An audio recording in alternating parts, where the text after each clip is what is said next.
Lesson 19 here, what we're going to do is we are going to look at rational functions, and we're going to look at uh, horizontal and vertical asymptotes. And as a matter of fact, we're going to change the idea of horizontal asymptotes, and we're going to talk about them as non-vertical asymptotes. In other words, they don't go straight up and down. They might go straight across horizontally, but they might not.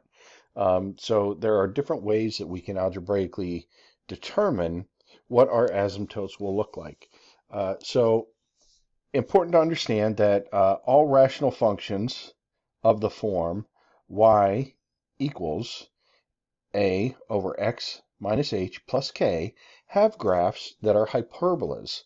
Since the graphs are hyperbolas, we know that asymptotes are going to occur at x equals h and y equals k.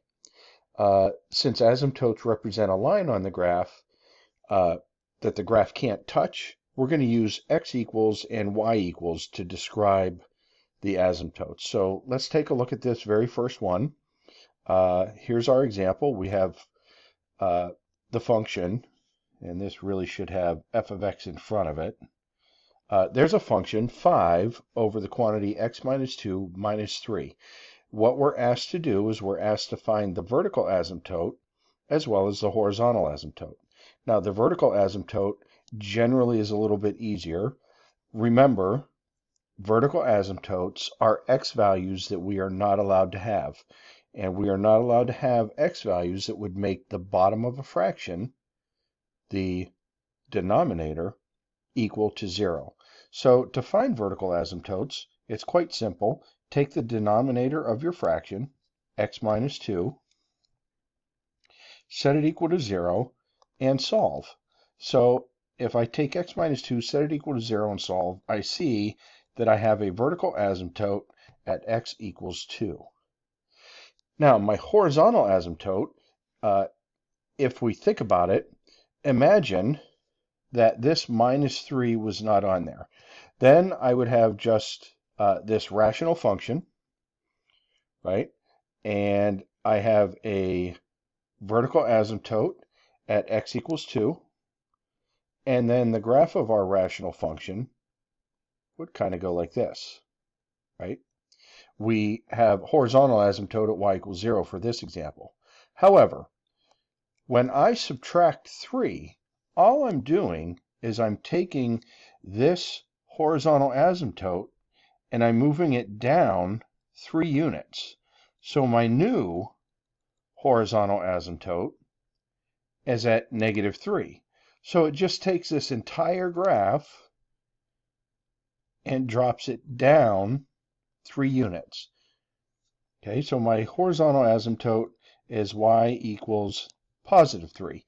And we can see that up at the top here, where we know with a function that looks like this, a over x minus h plus k, the vertical asymptote is going to be x equals h, and the horizontal asymptote is going to be y equals k.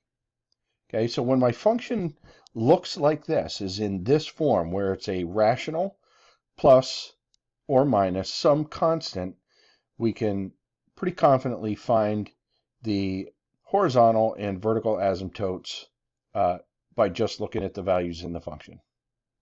Okay, what I'd like you guys to do is pause the video and complete these few problems where you're just finding the vertical and horizontal asymptotes of the following functions.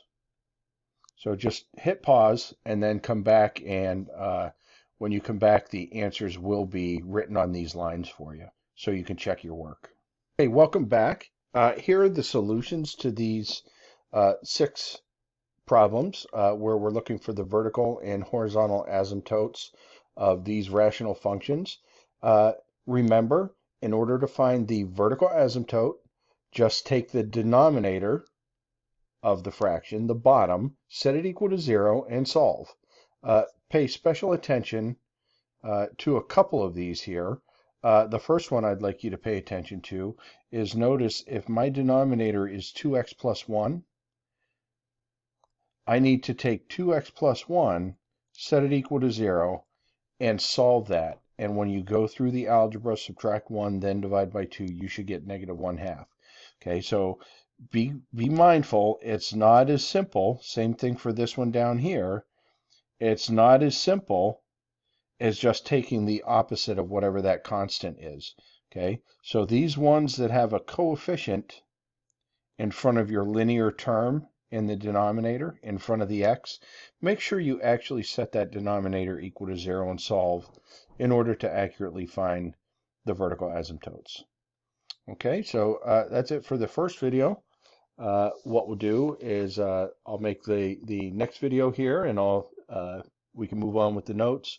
And there's going to be some Desmos involved, so make sure you open up Desmos on your computer as well.